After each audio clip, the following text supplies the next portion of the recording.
Hello दोस्तों, नमस्कार। आपका वेलकम है मेरे यूट्यूब चैनल पर। मैं आपको यूपीएससी से रिलेटेड सारे टॉपिक्स पढ़ाता हूं। तो आज हम लोग यूपीएससी के लिए बात करने वाले हैं। यूपीएससी में हम हिस्ट्री पढ़ेंगे, इतिहास पढ़ेंगे। इतिहास जो है एक बड़ा विषय है जो जीएस वन का पार्ट होता है। इतिहास जीएस वन का पार्ट होता है, जिसमें हम जो पढ़ते हैं वो प्राचीन भारत का इतिहास नहीं पढ़ते हैं। प्राचीन भारत का जो इतिहास होता है वो नहीं पढ़ते, बल्कि बल्कि क्या पढ़ते हैं आप? प्राचीन भारत का इतिहास न पढ़ के हम पढ़ते हैं विरासत एवं संस्कृति को पढ़ते हैं। तो विरासत एवं संस्कृति को पढ़ते हैं, प्राचीन काल के विरासत एवं संस्कृति और कला के रूप, विरासत एवं संस्कृति को पढ़ते हैं। तो विरासत एवं संस्कृति को पढ़ते हैं, तो अब इतिहास का क्या रोल है? लेकिन कोई बात नहीं, कभी कभी हम अन्य परीक्षाओं को पीसीएस के भी देते हैं, साथ ही साथ हम उसको समझते भी हैं कि इतिहास का निर्धारण कैसे हुआ है। तो आज जो हम इतिहास पढ़ेंगे वो भारतीय इतिहास को पढ़ेंगे। भारतीय इतिहास को हम प्रश्नों के माध्यम से पढ़ेंगे। तो प्रश्नों के माध्यम से पढ़ेंगे तो लगभग 50 प्रश्न को आज करेंगे।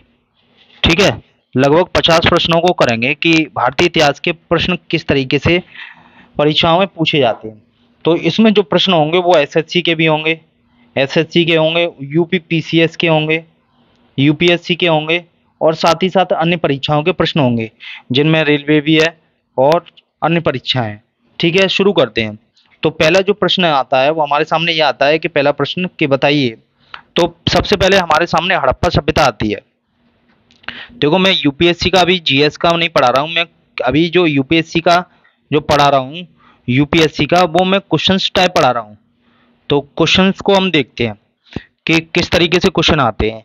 यूपीएससी के जो प्रश्न होते हैं वो हड़प्पा से ही नहीं, डायरेक्ट नहीं पूछे जाते, लेकिन कभी कभी डायरेक्ट भी पूछ लिए जाते हैं।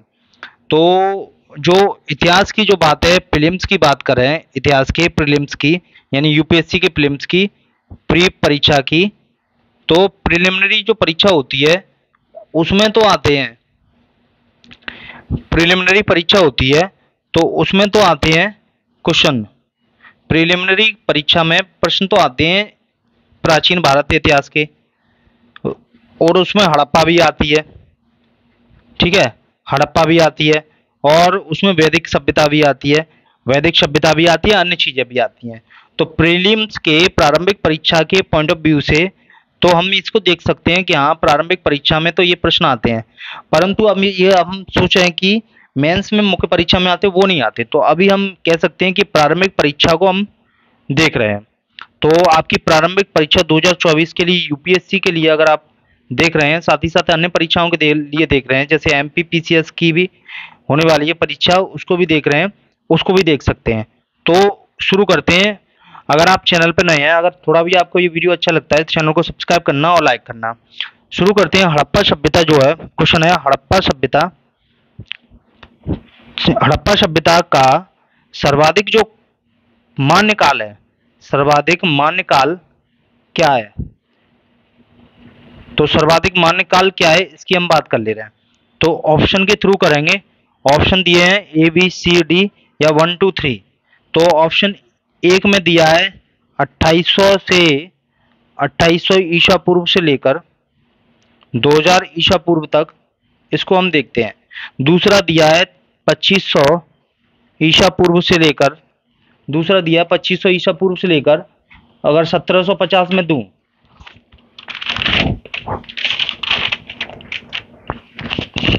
दूसरा मैं दूं 2500 से 1750, और तीसरा मैं दूं 3500 से लेकर ईसा पूर्व से लेकर, निश्चित नहीं, तीसरा दूं 3500 से लेकर 1800 ईसा पूर्व तक, और चौथा दूं कि इनमें से कोई नहीं, चौथा है इनमें से कोई नहीं। तो आपको आंसर देना है क्या? तो आपका राइट आंसर इसमें होगा, सर्वाधिक जो सभ्यता का, हड़प्पा सभ्यता का जो काल है वो 2800 ईसा पूर्व का माना जाता है। अब देखो, जो हड़प्पा सभ्यता है, हमारी हड़प्पा सभ्यता है, उसका एनसीईआरटी तो 2350 से लेकर 1750 तक बताती है काल। तो लेकिन विभिन्न और पुस्तकें हैं, उसमें 2800 से 2000 ईसा पूर्व भी कोई कोई बता दे, 2500 से, इसका राइट आंसर ए ना हो गई, राइट आंसर 2500 से लेकर 1750 है। तो कुछ पुस्तकें जो होती हैं, मैंने पहले वो थोड़ा मिस्टेक हो गई मेरे से, ऑप्शन ए नहीं होगा, ऑप्शन बी है। 2500 से लेकर 1750 ईसा पूर्व तक काल है। तो ये पहला क्वेश्चन ये हो गया। ठीक है, दूसरा क्वेश्चन चलते हैं। क्वेश्चन नंबर दूसरा, प्रश्न नंबर दूसरा हड़प्पा सभ्यता का ही लेते हैं। तो क्वेश्चन है सिंधु घाटी सभ्यता में, सिंधु घाटी सभ्यता में, तो सिंधु घाटी सभ्यता की, सिंधु घाटी सभ्यता की जो सभ्यता है कहाँ तक विस्तृत है, सिंधु घाटी सभ्यता कहाँ तक विस्तृत है। तो ये क्वेश्चन है हमारे पास। तो इसको देखते हैं, option A, option B, option C, option D. Option है पंजाब, मैं बनाता हूं ऑप्शन ए पंजाब, फिर दिल्ली, दिल्ली और जम्मू कश्मीर, ये पहला ऑप्शन आपको बताना है कि कहाँ तक विस्तृत है। दूसरा ऑप्शन है राजस्थान, फिर मैं बनाता हूं बिहार, बिहार और उसके बाद फिर बंगाल, फिर मैं बनाता हूं उड़ीसा। तीसरा ऑप्शन मैं बनाता हूं पंजाब, पंजाब के बाद बनाता हूं राजस्थान, राजस्थान के बाद बनाता हूं गुजरात, फिर गुजरात, और चौथा ऑप्शन मैं देता हूं कि पंजाब, पंजाब के बाद राजस्थान, फिर मैं देता हूं पर राजस्थान के बाद गुजरात, फिर उत्तर प्रदेश, फिर उसके बाद हरियाणा, हरियाणा के बाद मैं सिंध भी दे देता हूं, सिंध के बाद बलूचिस्तान भी दे देता हूं। तो आप इसका अच्छे से अंदाजा लगा सकते हैं कि राइट आंसर जो है डी होगा। तो पंजाब, राजस्थान, गुजरात, उत्तर प्रदेश, हरियाणा, सिंध और बलूचिस्तान, ये सिंधु घाटी सभ्यता का विस्तृत क्षेत्र है। तो वो पंजाब से लेकर बलूचिस्तान तक फैली है। तो जैसे जो सिंधु घाटी सभ्यता है जो है वो 4 क्षेत्रों में विभाजित की जाती है, जैसे उत्तर, पूर्व, इधर पश्चिम और इधर दक्षिण। तो इस तरीके से इसका निर्धारण सिंधु घाटी सभ्यता का किया जाता है। तो राइट आंसर होगा डी ऑप्शन। क्वेश्चन नंबर 3 की ओर चलते हैं, प्रश्न नंबर 3 की ओर। तो प्रश्न नंबर 3 क्या कहता है उस पर देख लेते हैं। तो सिंधु घाटी सभ्यता में घोड़े के अवशेष कहाँ मिले हैं, एक क्वेश्चन बनाता हूं। सिंधु घाटी सभ्यता में घोड़े के अवशेष कहाँ मिले हैं, ये क्वेश्चन है।